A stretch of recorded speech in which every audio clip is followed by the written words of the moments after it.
My hands were shaking as I stared at the spreadsheet on my laptop screen.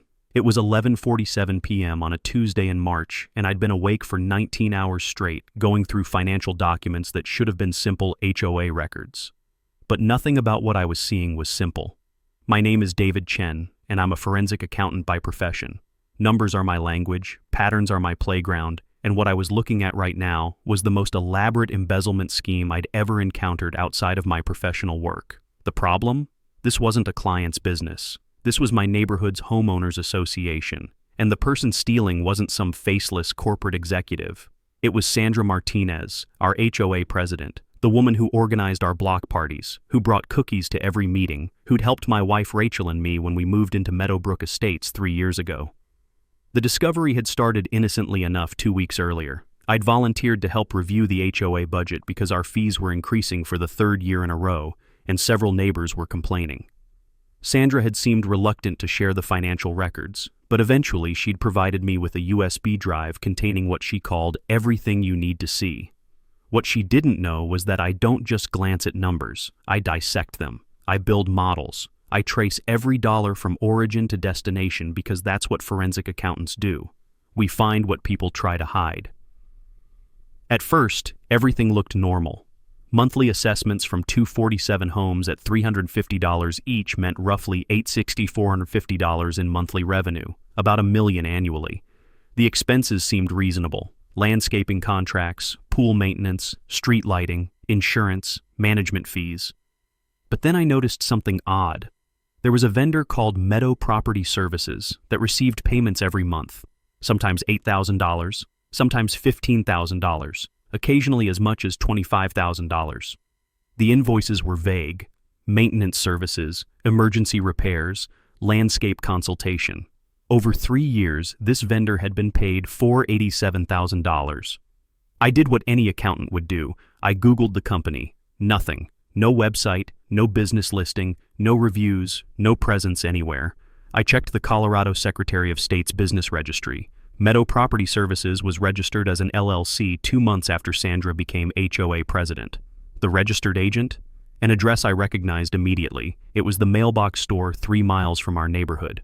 My stomach had begun churning at that point, but I told myself there might be an explanation. So I dug deeper. I cross-referenced every payment to Meadow Property Services with actual work done in the neighborhood. That $15,000 payment in July 2023 for emergency pool repairs? I remembered that incident. The pool pump had broken, and Sandra had announced at the meeting that it cost $3,500 to fix. I'd even seen the invoice from the actual pool company, Peak Aquatics. They'd been paid $3,500. So where did the other $1,500 go? I went through 18 months of records, matching claimed expenses against actual work, and the pattern was unmistakable. Sandra was submitting real invoices for real work, paying those legitimate vendors, and then creating additional fake invoices from Meadow Property Services for the same jobs, pocketing the difference. But it got worse, much worse. I discovered she'd also created 2 other shell companies, Mountain Vista Consulting and Evergreen Administrative Solutions. Between all 3 fake companies over 3 years, the total was $34,000. More than $250,000 stolen from 247 families who trusted her. Some of those families were retired couples on fixed incomes who complained every time the HOA fee went up by $20. And Sandra, smiling, helpful Sandra, had been stealing from them to fund what exactly? That's when I made a decision that would change everything. I took screenshots of everything. I built a comprehensive spreadsheet showing every suspicious transaction. I documented the pattern. And then I did something I never thought I'd do in my quiet suburban life. I called the FBI. Not the local police, not a lawyer first, but the FBI, because this was wire fraud, this was organized financial crime, and this was way beyond parking violations and noise complaints. The agent who answered my call at the Denver field office was named Special Agent Jennifer Morrison, and she listened to my entire explanation without interrupting once.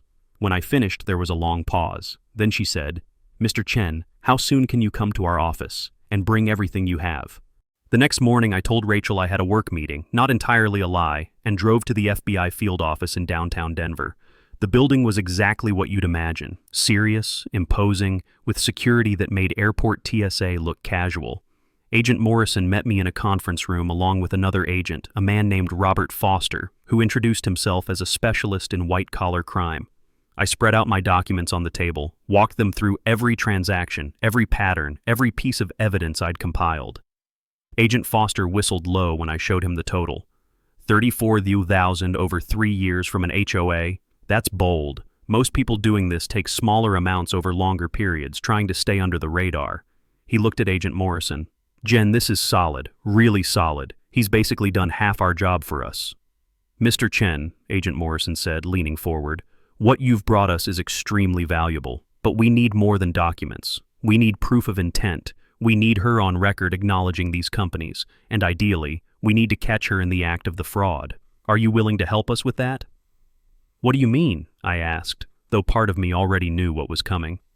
Agent Morrison glanced at her partner, then back at me.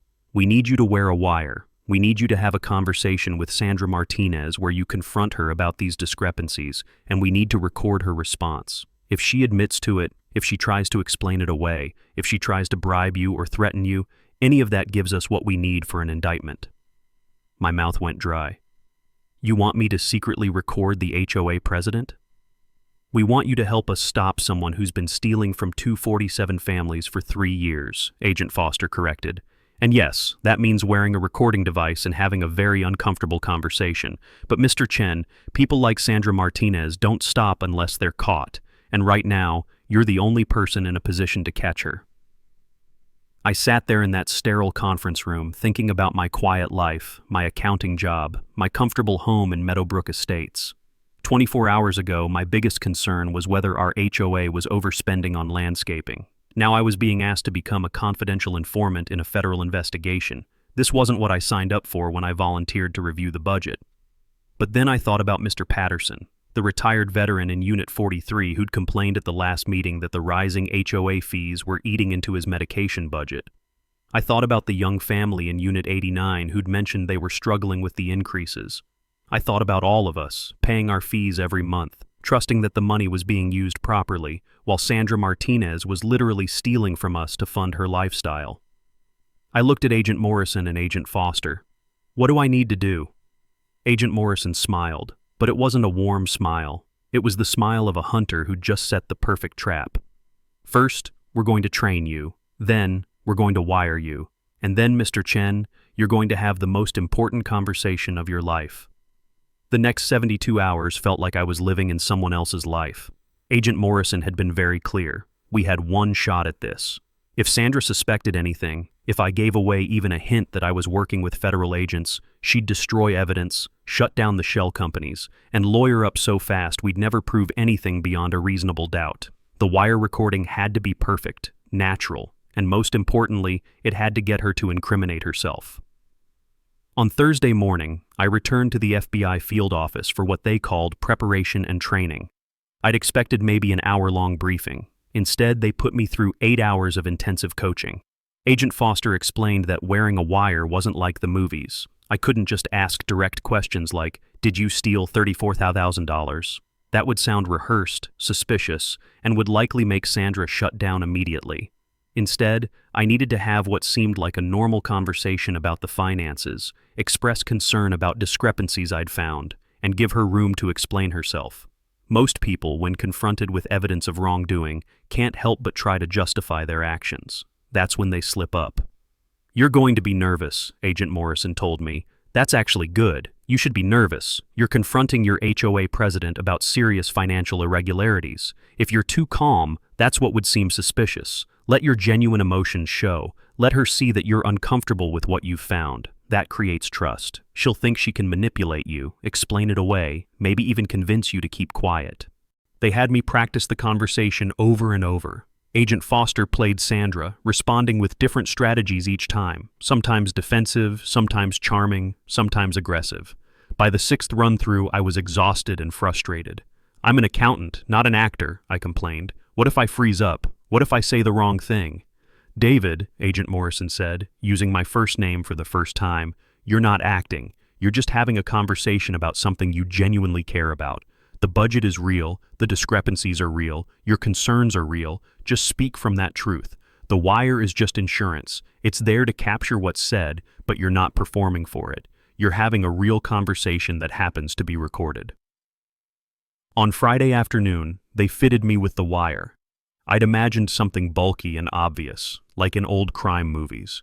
Instead, it was surprisingly sophisticated. A device no bigger than a thick credit card that attached to my chest with surgical tape, with a tiny microphone that clipped inside my shirt collar. Agent Foster spent 30 minutes showing me how to position it, how to test it, and most importantly, how to act normally while wearing it. Don't touch your chest, he instructed. Don't adjust your collar constantly. Don't talk directly at your shirt. Just have a normal conversation. This mic can pick up a whisper from 10 feet away. As long as you're in the same room with her, we'll hear everything crystal clear. They gave me a simple plan. I would request a private meeting with Sandra under the pretense of having a few questions about the budget before the next HOA meeting. That was normal enough. I was on the budget review committee after all. I would meet her at the HOA clubhouse on Monday evening at 7 p.m. The building would be mostly empty at that time. The yoga class ended at 6:30, and the book club didn't start until 8 o'clock. We'd have privacy, which would make Sandra more likely to speak freely. What I didn't know, what they didn't tell me until Friday evening, was that there would be a full FBI tactical team positioned nearby. Standard procedure, Agent Morrison explained when she saw my face go pale. David, if this goes south, if she becomes threatening or violent, if anything happens that makes you feel unsafe, you say the phrase, "I think I need to call my wife." That's the safety signal. The moment you say that, we come in. You think she might become violent? My voice cracked slightly. We don't think anything, Agent Foster said carefully, but we prepare for everything. Sandra Martinez has stolen $34,000. She's committed multiple federal crimes. When people face consequences for that level of wrongdoing, they sometimes make desperate choices. We're not going to let you be in a vulnerable position without backup. That weekend was the longest of my life. Rachel knew something was wrong. I was distracted, barely eating, checking my phone constantly. On Saturday night, she finally cornered me in our bedroom. David, what's going on? You've been acting strange all week. Are you sick? Is something wrong at work? I'd been instructed not to tell anyone, including Rachel, about the FBI investigation. Fewer people who knew meant fewer chances of a leak. But sitting there, looking at my wife of 7 years, I couldn't keep lying. Rach, I need to tell you something, but you absolutely cannot tell anyone. Not your sister, not your mom, not any of the neighbors, nobody. Her eyes widened. You're scaring me. I told her everything. The embezzlement, the FBI, the wire, the meeting planned for Monday. As I spoke, I watched her cycle through the same emotions I'd experienced. Disbelief, shock, anger, and finally fear. David, this is dangerous. What if something goes wrong? What if she figures out you're recording her? The FBI will be nearby. They have a whole team. I'll be safe. You don't know that, Rachel's voice rose. Sandra could have a weapon. She could have an accomplice. She's stolen $34,000. People have killed for a lot less than that. Rach, I have to do this. All our neighbors, everyone in Meadowbrook Estates, they deserve to know the truth. They deserve justice. If I walk away now, she gets away with it. Rachel was quiet for a long time. Then she said, if you're doing this, I want to know everything. I want the FBI agents' phone numbers. I want to know exactly where they'll be positioned. And David, if anything feels wrong on Monday, anything at all, you get out of there. The FBI can figure out another way. No recording is worth your life. Sunday felt like waiting for an execution. I went to the gym and couldn't focus on my workout. I tried to watch TV and couldn't follow the plot. I kept checking the recording device, making sure I knew how to position it properly. Agent Morrison had given me her cell number and texted me twice. You're going to do great. Just remember, natural conversation, let her talk, don't push to. Rachel was quiet for a long time. Then she said, if you're doing this, I want to know everything. I want the FBI agents' phone numbers. I want to know exactly where they'll be positioned. And David, if anything feels wrong on Monday, anything at all, you get out of there. The FBI can figure out another way. No recording is worth your life. Sunday felt like waiting for an execution. I went to the gym and couldn't focus on my workout. I tried to watch TV and couldn't follow the plot. I kept checking the recording device, making sure I knew how to position it properly. Agent Morrison had given me her cell number and texted me twice. You're going to do great. Just remember, natural conversation, let her talk, don't push too hard. We'll be listening to everything. Monday morning arrived with gray skies and the smell of rain. I went to work but accomplished nothing. My boss asked if I was feeling okay. I looked pale. I was distracted. I told him I might be coming down with something and left early. At 5 p.m., I met Agent Morrison and Agent Foster at a coffee shop 3 miles from Meadowbrook Estates. They fitted me with the wire, tested it repeatedly, and went over the plan one final time. "David," Agent Morrison said, looking me directly in the eyes, "you're doing a brave thing. A lot of people would have looked the other way. They would have decided it wasn't their problem. But you saw something wrong, and you're taking action. That matters. Whatever happens tonight, remember that." At 6:45 p.m., I drove to the Meadowbrook Estates clubhouse. The parking lot was mostly empty, just 2 cars from the book club members who always arrived early. I sat in my car for 5 minutes, breathing deeply, feeling the wire against my chest, knowing that somewhere nearby, FBI agents were listening to every sound, monitoring everything. My phone buzzed. A text from Rachel. "I love you. Be safe. Come home to me." At exactly 7 o'clock p.m., I walked into the clubhouse. Sandra Martinez was already there, sitting at one of the conference tables, her laptop open, that familiar warm smile on her face. "David, right on time. Come sit. You said you had questions about the budget? I'm so glad you're taking this seriously. We need more residents who care about our community like you do." I sat down across from her, my heart pounding so hard I was certain she could hear it. The wire was recording, the FBI was listening, and I was about to confront a woman who'd stolen $34,000 from our neighborhood. "Sandra," I said, trying to keep my voice steady, "I found some things in the financial records that I need you to explain." Her smile didn't waver. "Of course. What did you find?"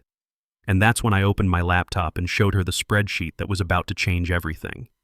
Andra's eyes scanned my spreadsheet, and I watched carefully for any reaction.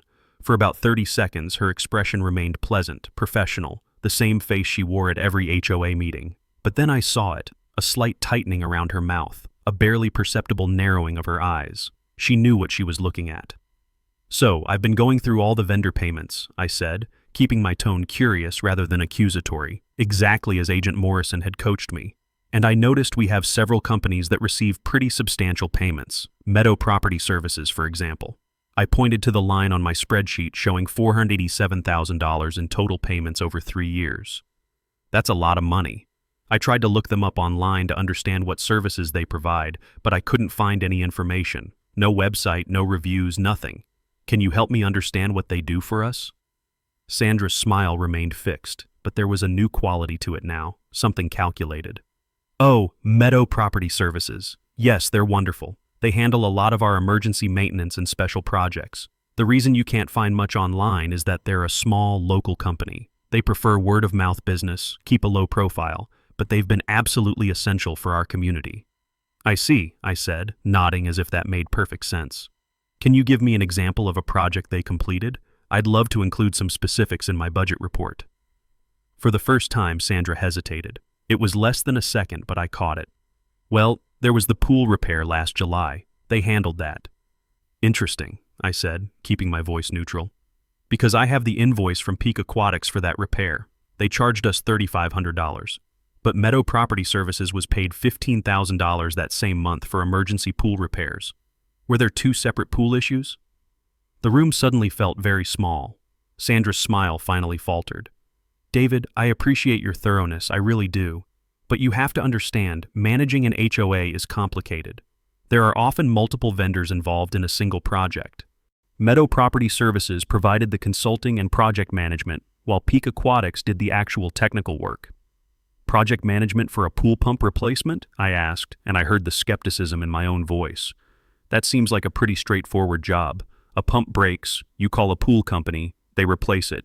What project management was needed that cost $1,500? Sandra closed her laptop with a soft click. When she looked at me again, the warmth had completely drained from her expression. "David, what exactly are you implying?" This was the moment Agent Morrison had warned me about. Sandra was feeling cornered, defensive. I needed to give her an opportunity to explain, to justify, to incriminate herself further. "I'm not implying anything, Sandra. I'm just trying to understand the expenses. I also noticed Mountain Vista Consulting and Evergreen Administrative Solutions. Combined with Meadow Property Services, these 3 vendors have received $34,000 from our HOA over 3 years. That's almost a third of our entire budget. and none of them have any online presence. None of them are listed in any business directories I can find. So I'm asking, as a member of the Budget Review Committee, what exactly are we paying for? Sandra stood up abruptly, her chair scraping against the floor. She walked to the window, her back to me, and I could see her shoulders rise and fall with deep breaths. When she turned around, her entire demeanor had changed.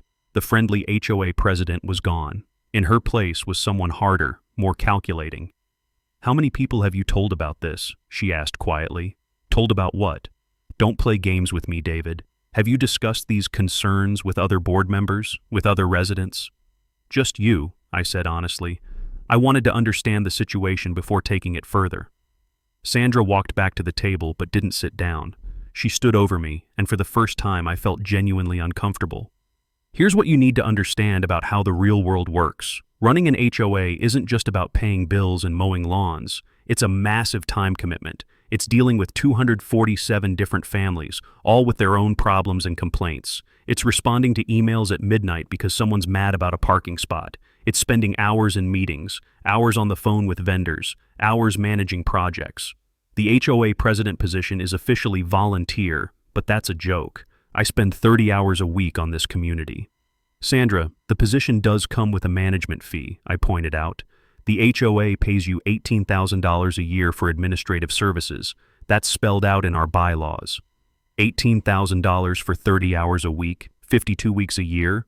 Her laugh was bitter. "That's about $11 per hour, David. I could make more working at Target. So yes, I found ways to compensate myself fairly for the enormous amount of work I do. Those companies you're so concerned about? That's my compensation for actually keeping this neighborhood running smoothly." My heart was racing, but I forced myself to stay calm. This was it. She was admitting to it. "So, Meadow Property Services, Mountain Vista, Evergreen Administrative, those are your companies?" "They're legitimate business entities providing legitimate services," Sandra said, but there was a defensive edge to her voice now. "Everything I billed for was real work. The pool did need repairs. The landscaping did need consultation. The administrative work did happen. I just structured the billing in a way that adequately compensated me for my time." "But Sandra, the work you're describing, isn't that what the $18,000 management fee already covers? And if these companies are yours, doesn't that mean you're essentially paying yourself from HOA funds without the board's knowledge or approval?" She sat down again, leaning across the table toward me. "David, you seem like a smart guy. You understand numbers, you understand business. So let me be very direct with you. Yes, I set up those companies. Yes, I pay myself through them. But I also keep this HOA running perfectly. Our property values have increased 18% since I became president. Our common areas are immaculate. Our reserve fund is healthy. Nobody's complained about anything significant in 3 years. I've earned every penny I've taken, and honestly, most of these residents have no idea how good they have it." "That may be true," I said carefully. "But Sandra, you took $34,000 without the board's approval. That's not compensation. That's embezzlement." The word hung in the air between us like a bomb. Sandra's face went very pale, then flushed red. "Don't you dare use that word. I have not embezzled anything. I've simply been properly compensated for work that was wildly undervalued by our outdated bylaws."